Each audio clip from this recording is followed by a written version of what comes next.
Chicken puffs எப்படி செய்யுதுன்னு பார்க்கலாமா?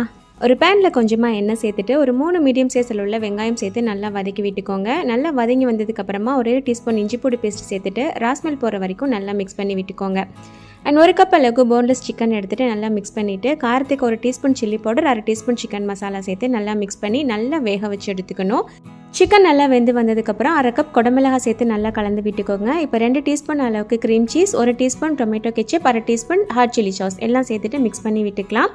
லாஸ்ட்டாக கொஞ்சமாக ஒரேகனோ சேர்த்துட்டு அப்படியே வச்சுக்கோங்க. Stuffing ready. இப்போ air fryer 10 minutes preheat பண்ணிக்கலாம். இந்த பப்ஸ் ரெடி பண்ணுறதுக்கு பப் ஷீட் நான் கடையில் தான் வாங்கியிருந்தேன். இப்போ நடுவில் கொஞ்சமாக ஸ்டஃபிங் வச்சுட்டு நமக்கு விருப்பமான ஷேப்பில் இந்த மாதிரி மடிச்சு விட்டுக்கலாம். கடைசியாக மேலே கொஞ்சமாக எக் வாஷ் பண்ணி எடுத்துக்கோங்க. ஏர் ஃப்ரையரில் இப்போ 180 டிகிரி செல்சியஸில் ஒரு 15 to 20 மினிட்ஸ் வச்சு எடுத்தோம் அப்படின்னா சூப்பரான சிக்கன் பப்ஸ் ரெடி ஆயிரும். கடையில் வாங்குற சிக்கன் பப்ஸை விட இது ரொம்பவே சூப்பராக இருக்கும். ஒன் டைம் இந்த மாதிரி ட்ரை பண்ணி பாருங்கள். தேங்க்ஸ் ஃபார் வாட்சிங்.